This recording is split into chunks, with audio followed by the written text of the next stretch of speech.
और अब मुख्यमंत्री धामी का एक्सक्लूसिव इंटरव्यू देखिए आप। यहाँ पर उत्तराखंड के अंदर रहने वाले, चाहे कोई किसी वर्ग का हो, किसी पंथ का हो, किसी समुदाय का हो, किसी धर्म का हो, सबके लिए एक समान कानून होना चाहिए। और उत्तराखंड की देवतुल्य जनता ने इस पर अपना आशीर्वाद दिया, अपनी मोहर लगाई और अपना मैंडेट दिया और हम इस दिशा में आगे बढ़ गए।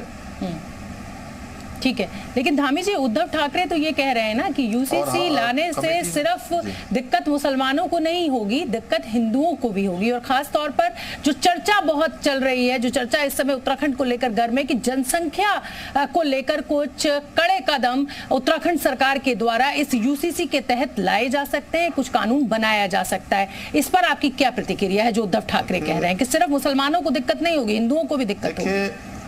देखिए,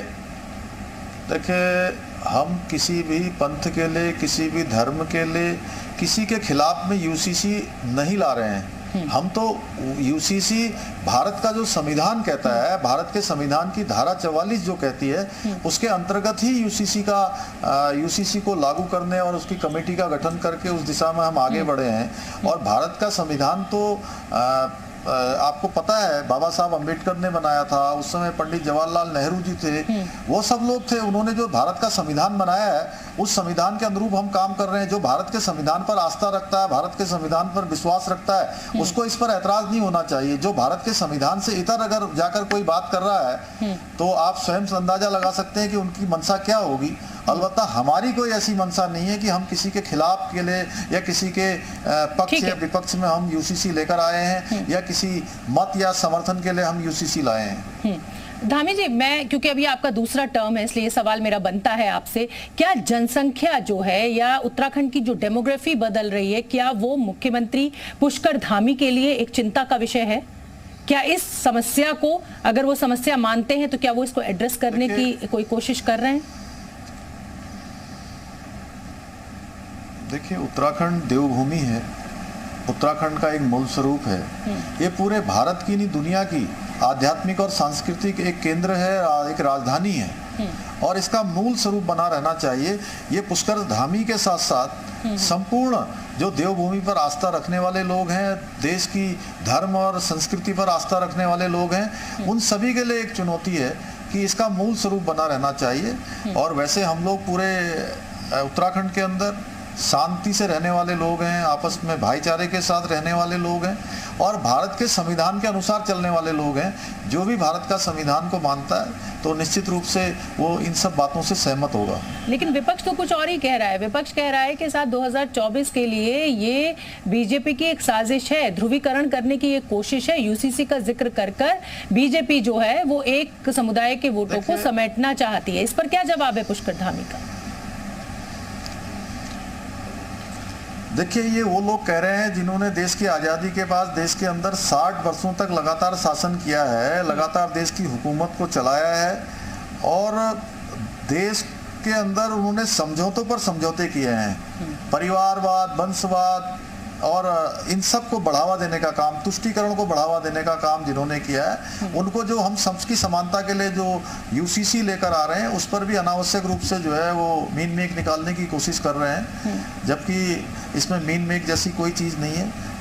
ठीक है, मेरा एक और सवाल है और ये बड़ा जेन्युइन सा सवाल इसलिए मैं इसको मानती हूँ कि यूसीसी जो है वो गोवा में पहले से लागू है। जितनी बीजेपी शासित जो राज्य है वहाँ की सरकारें इसको लाने की तैयारी कर रही हैं। आपने भी जैसे बताया कि कमेटी बना दी है और वो ड्राफ्ट तैयार किया जा रहा है। आपको नहीं लगता कि अलग अलग राज्य अलग अलग तरीके से कानून बनाएंगे तो कंफ्यूजन भी फैलेगा, माहौल भी खराब हो सकता है? जब केंद्र सरकार इस ऐसे नियम को, यूसीसी की बात लगातार मोदी सरकार के द्वारा की जा रही है, अगर वो लेकर आएंगे तो ये और कंसोलिडेटेड और ताकत के साथ और अच्छी तरह से बनेगा।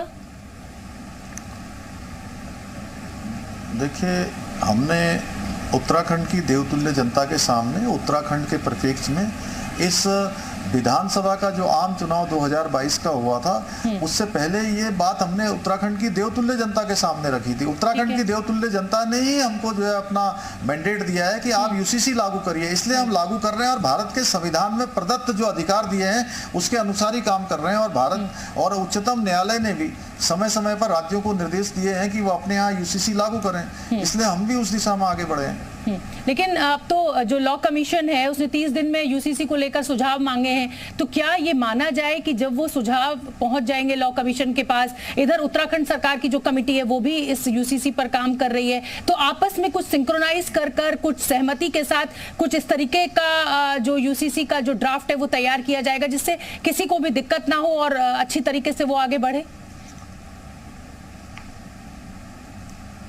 सभी मतलब मेरा सवाल सीधा ये है कि क्या केंद्र सरकार की सहमति ली जाएगी इस तरीके के उसमें?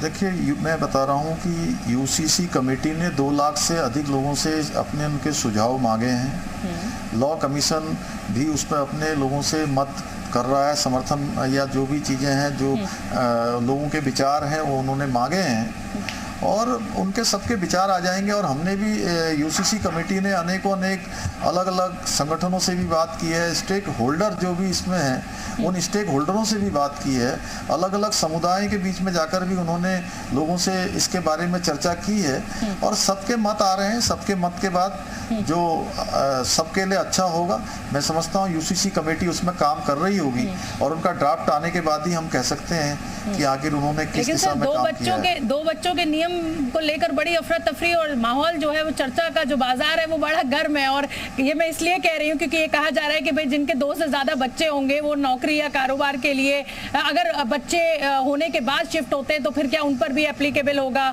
उन्हें सरकारी सुविधाएं नहीं मिलेंगी, उनको मताधिकार नहीं मिलेगा, उनको कोई मतलब अच्छी योजनाओं का लाभ नहीं मिलेगा। तो इसको कैसे समझा जाए? क्योंकि इसको तो अगर मुसलमानों से जोड़ के देखा जाए तो शायद मुझे लगता है गलत होगा, क्योंकि हिंदू भी ऐसे बहुत से परिवार हैं जिनके 2 से ज्यादा बच्चे हैं। तो इसको मैं कैसे समझूं? देखिए इसमें बहुत विद्वान लोग हैं जो इस कमेटी में काम कर रहे हैं।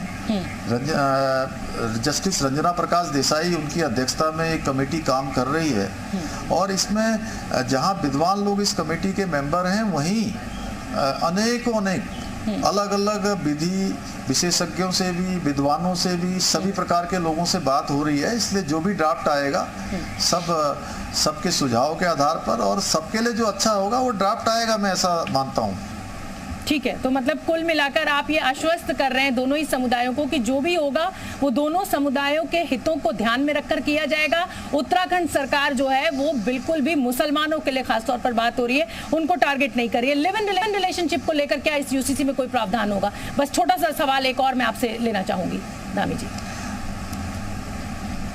देखिए, मैं जब तक पूरा ड्राफ्ट तैयार होकर नहीं आ जाता है तब तक इस पर अभी कहना बहुत जल्दबाजी होगी। ड्राफ्ट आएगा, ये मानना चाहिए कि ये सबके हित के लिए ड्राफ्ट आएगा, सबके लिए यूसीसी आएगा। ठीक है, आखिरी सवाल आपसे लेना चाहूंगी। कर्नाटक में हमने देखा कि जो भी योजनाएं या जो भी फैसले बीजेपी सरकार ने धर्मांतरण से जुड़े हुए, चाहे हिजाब से लेकर जुड़े हुए जो भी लागू किए, उसको आते ही कांग्रेस सरकार ने पलट दिया। तो क्या ये आशंका पुष्कर सिंह धामी को भी बनी हुई है कि वो जो भी फैसले लेंगे वो हो सकता है कि अगले टर्म में या उसके अगले टर्म में या 20 साल बाद कभी सरकार आए और वो आपके इन फैसलों को पलटे? देखिए, हमने जो भी फैसले लिए हैं उत्तराखंड की जन भावनाओं के अनुरूप लिए हैं। उत्तराखंड की देवतुल्य जनता जो चाहती है और उन्हीं के अनुरूप हमने धर्मांतरण का कानून बनाया है, उन्हीं के अनुरूप हम यूसीसी बना रहे हैं। उत्तराखंड की जनता का मत है कि यूसीसी आना चाहिए, इसलिए यूसीसी आ रहा है। उत्तराखंड की जनता चाहती थी धर्मांतरण का कानून जो है आना चाहिए, सख्त धर्मांतरण का कानून हम लाए हैं। उत्तराखंड की जनता चाहती थी कि हम सरकार में आए, हम सेवा करें, तभी हमारी सरकार बनी है। उत्तराखंड की जनता चाहती है कि अब 2024 में भी मोदी जी के नेतृत्व में तीसरी बार भारत की सरकार बने और मोदी जी देश के प्रधानमंत्री बने और हमारे यहाँ से सारे रिकॉर्ड टूटेंगे। ये सब आशंकाएं सब निर्मूल साबित होंगी, इनमें कोई दम नहीं है।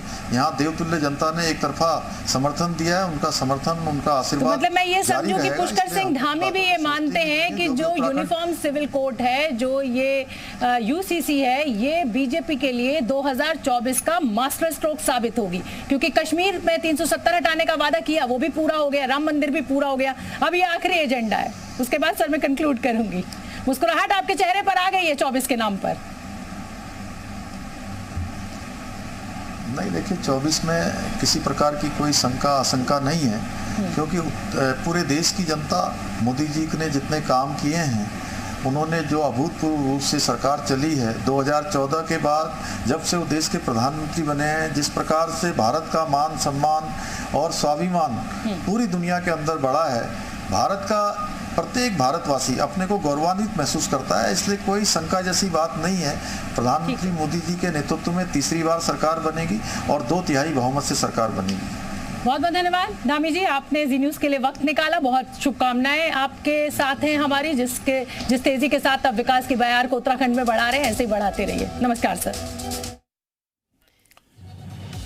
तो आपने अब सुना उत्तराखंड के मुख्यमंत्री पुष्कर सिंह धामी जी मीडिया से बातचीत करते हुए यूसीसी को लेकर के जो तमाम पहलू है उस पर उन्होंने अपनी बात रखी और उन्होंने ये भी बताने की कोशिश की कि यूसीसी किसी धर्म और पंथ के खिलाफ नहीं, लोगों के लिए ला रहे हैं, देश के लिए ला रहे हैं, राज्य के लिए ला रहे हैं। और जो उन्होंने वादा किया था उत्तराखंड के लोगों से चुनाव में, वो वादा पूरा करने जा रहे हैं। ड्राफ्ट तैयार हो चुका है और नई सरकार के साथ यूसीसी का संकल्प था जिसे अब सरकार पूरा करने जा रही है, ये वो कह रहे हैं जी न्यूज से बातचीत करते हुए। और फिलहाल वक्त एक छोटे से ब्रेक का।